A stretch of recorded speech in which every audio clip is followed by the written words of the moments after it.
katresnan kebak kasih lan sayang.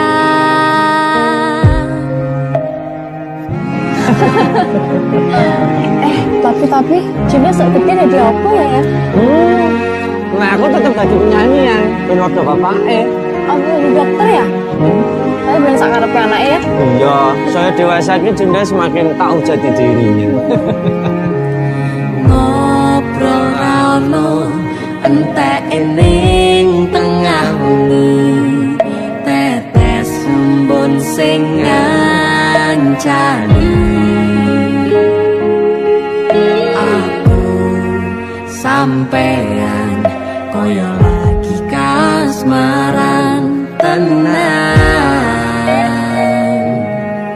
mlaku teko tuwa bebarengan, matur suwun wis ngancani aku selama iki, wis iso saling nguat-nguati. Kudu wong liya sing ra seneng hubungan iki berlanjut, tatap lakune ning cukup patertenan anine. Saya dewasa ra ngenteni badai terang, nanging sinau nari ning tengah udan.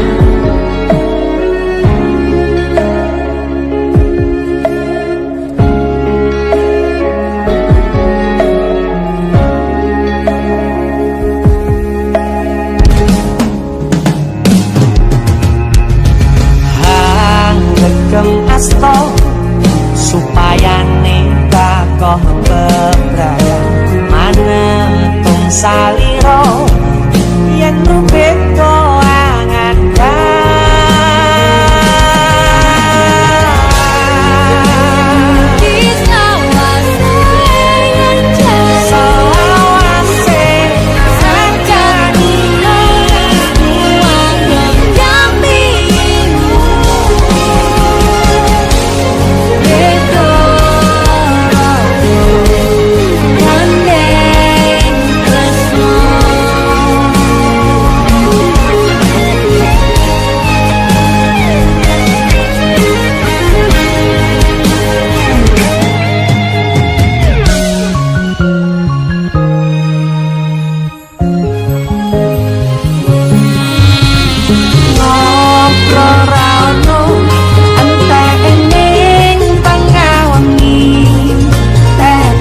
sembun sing ngancani. Aku sampean koyo lagi kasmaran tenan, aku teko tuwa bebarengan, matur suwun wis ngancani aku selama iki,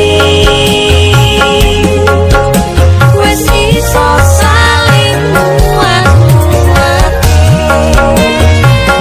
Kudu wong liya sing ra seneng hubungan iki berlanjut, bapak lakune ning cukup katetenan anine.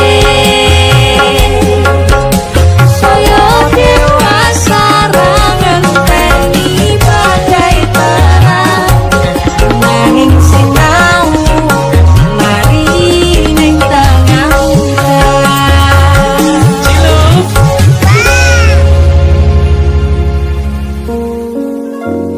Beda raga gandeng tresno.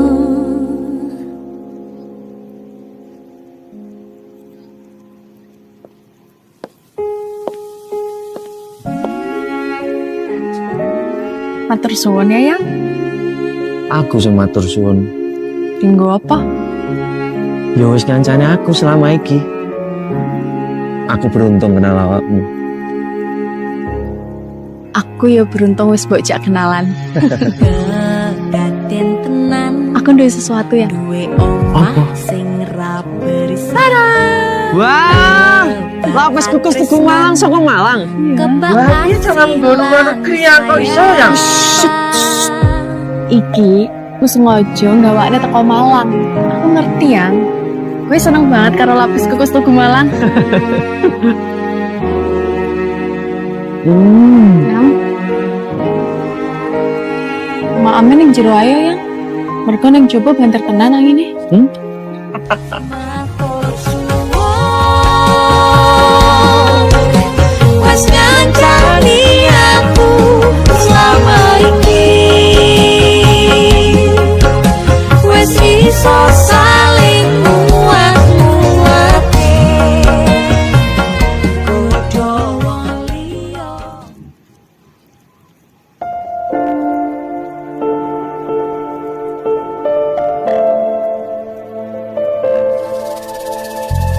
Kisah teman saya berniat baik untuk meminang kekasihnya dibatasi oleh orang tua.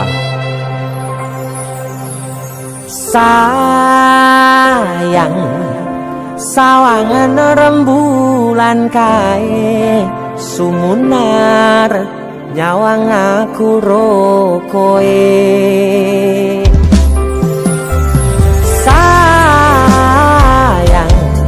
Yakin wis ora suwe sesandingan aku jejero kowe senajan wong tuwa rong marengke.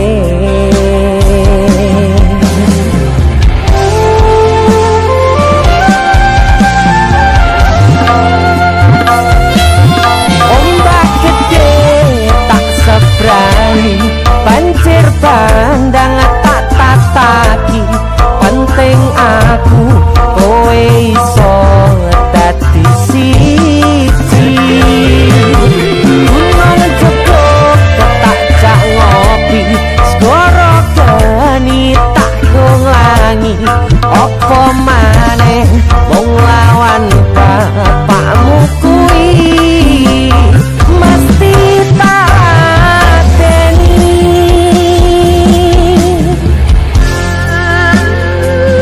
Musik.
Sinten sing sambat kula niki kuat ning pas we ninggal lunga wektune mboten tepat lagi bungae nyawange semu wis dikono lali kalih sikaran ati.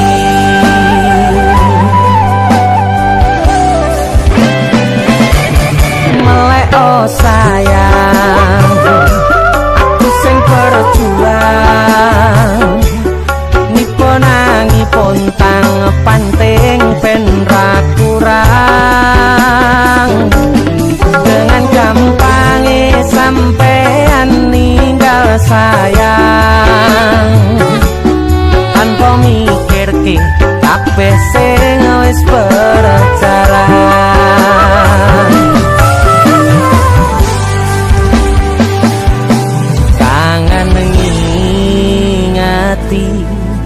Caramu mlaku kangen ngingeti caramu godho aku teko-tekone saiki ati mbok sikari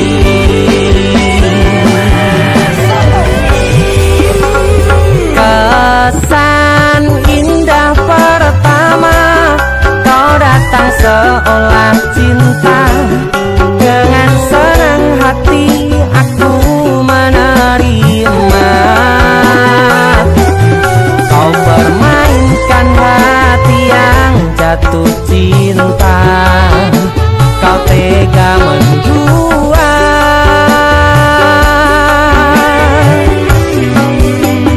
kena jopon jerone saling podo ngertine nanging ning opo ora mbok pertahanke tipise pertahanan atimu nyoto kalah kalih masa lalumu.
Teko-tekone saiki ati mbok sikari ati mbok sikari kesan indah pertama kau datang seolah cinta dengan senang hati aku menerima kau permainkan hati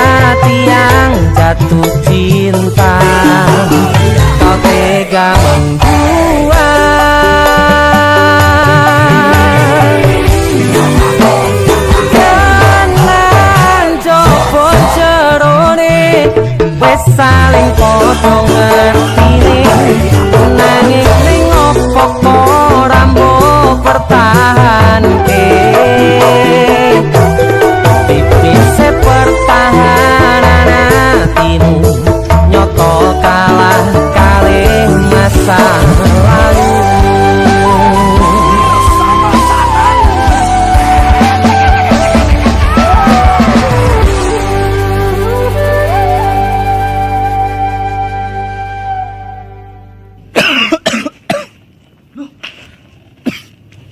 Nyapa yon?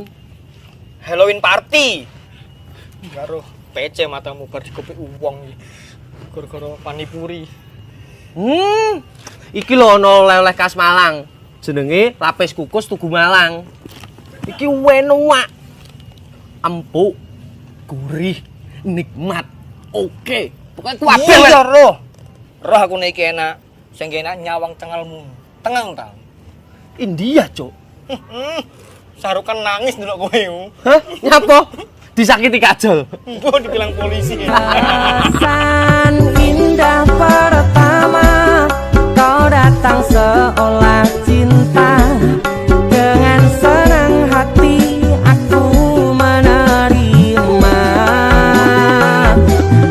Kau permainkan hati yang jatuh cinta. Kau tega mendua.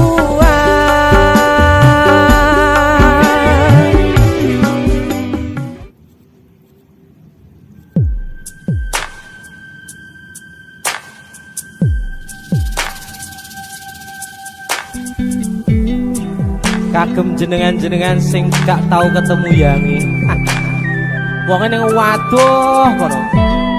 Wis krasa keuangan tapi ra mulih-mulih. JC Musik.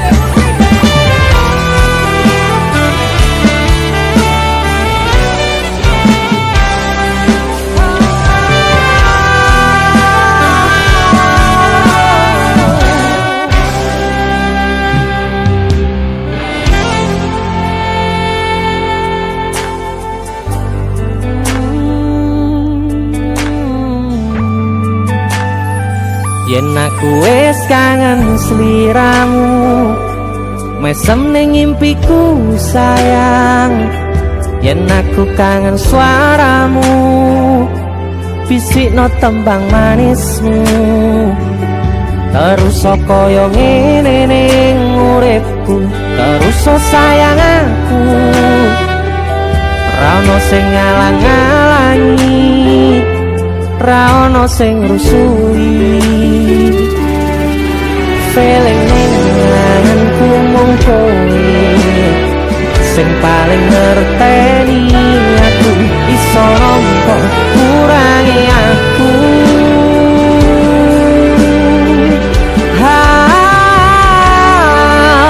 Senajan mung suaramu ngademke ati. Kowe ngucapke janji kowe bakal mulih nemoni.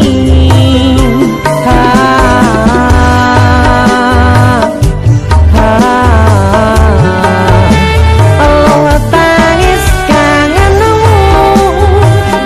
nandas ning ati. Sampun ya sayangku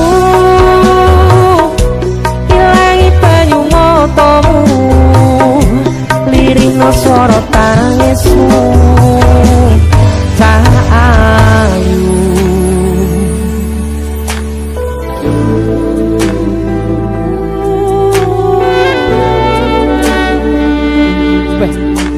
Kowe mesti keuangan tenanan karo yamu.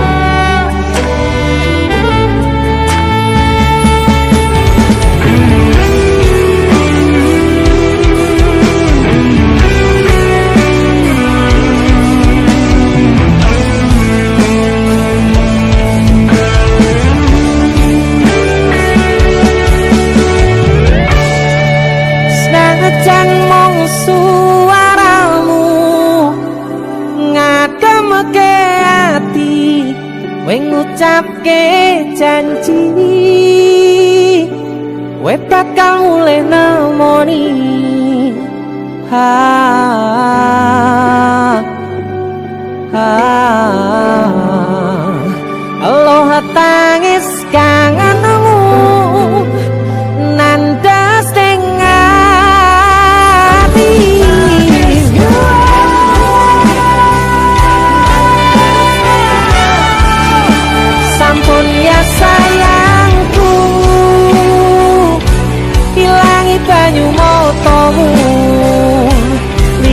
swara tangismu tak ayu sajan mung suaramu ngademke ati ngucapke janji kowe bakal mulai nemoni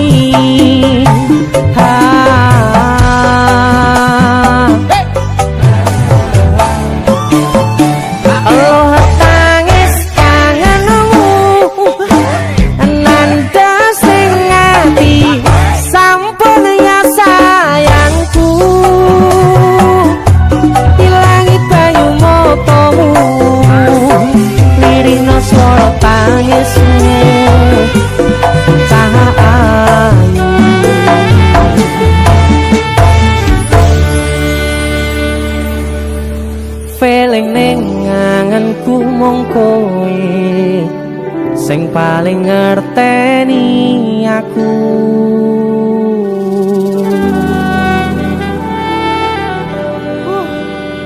Ndang mulih to, Dik. Mas wis kangen.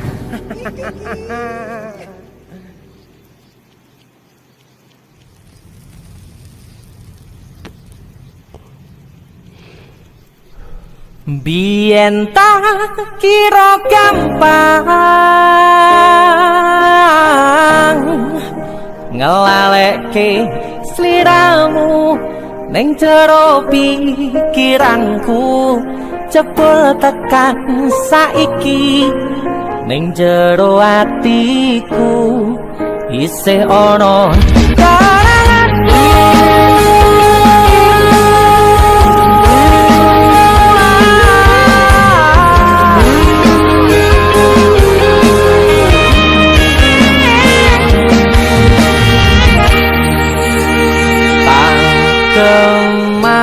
Kemateni ngancani sliramu pas kowe lagi keloro-loro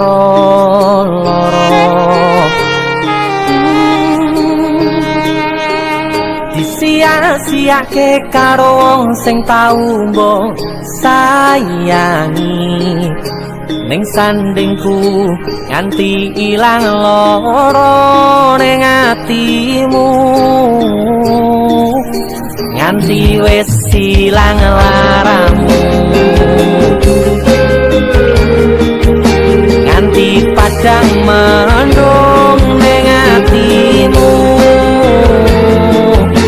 padahal aku wis ngerti iso ngancani ra iso duweni biyen tak kira gampang ngelalekke sliramu ning jero pikiranku jebul tekan saiki ning jero atiku isih ana kenanganmu.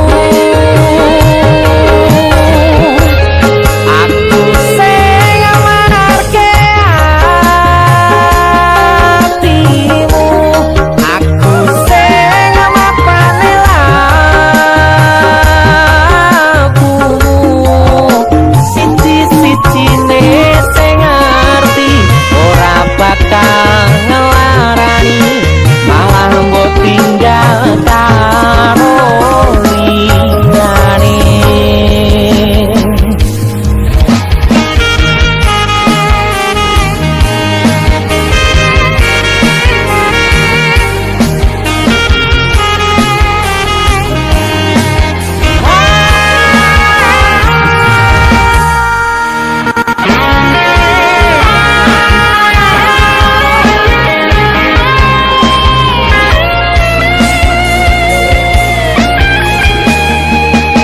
Nganti wis ilang laramu nganti padang mendung ning atimu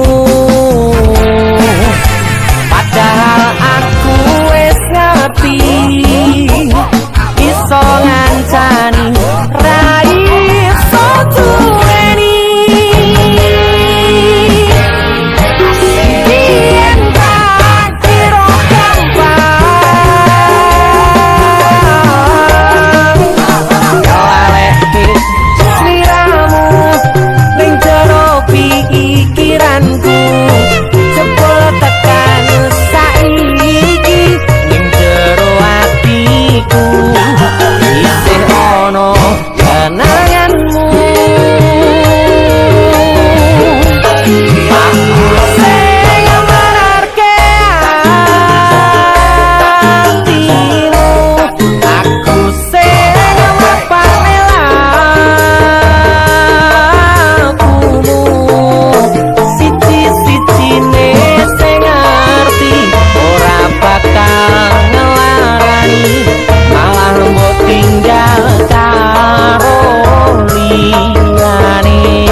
ora bakal larani, malah mbok tinggal karo liyane.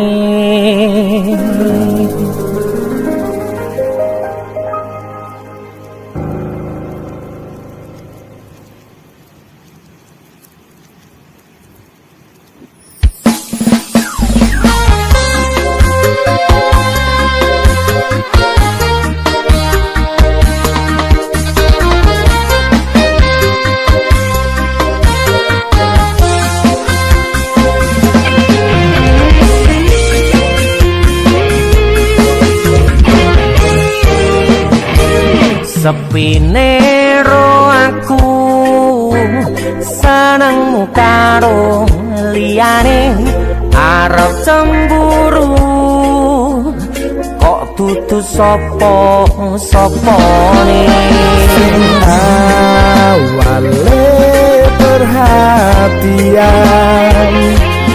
ning akhire siramu sing malah ilang.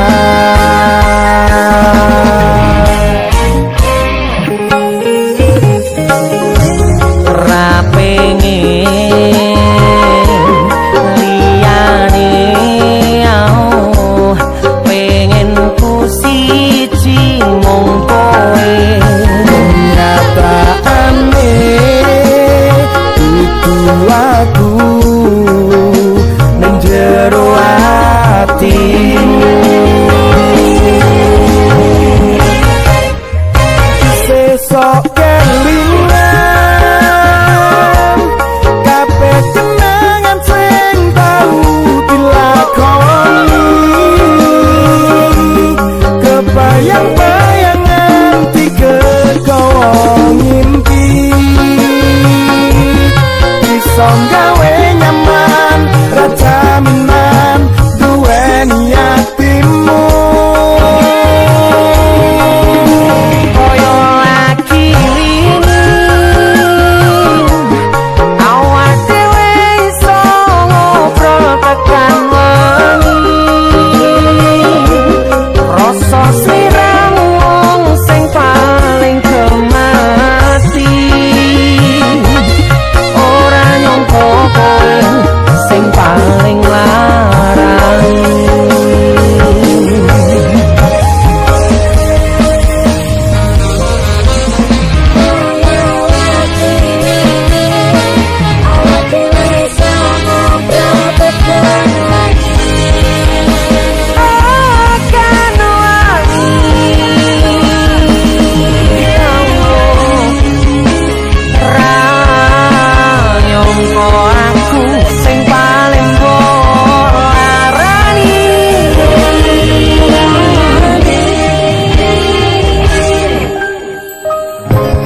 Ra pengen liyane, pengen ku siji mung kowe. Kenyataane dudu aku ning jero atimu.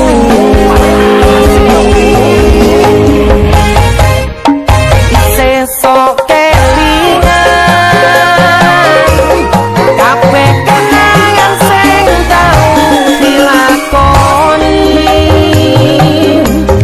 kebayang-bayangan dikekowo ngipi,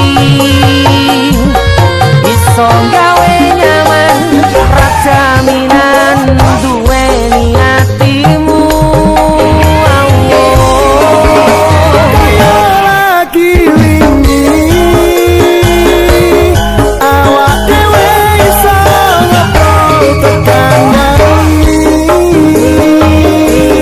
krasa sliramu wong sing paling gemati, ora nyangka kowe sing paling larang.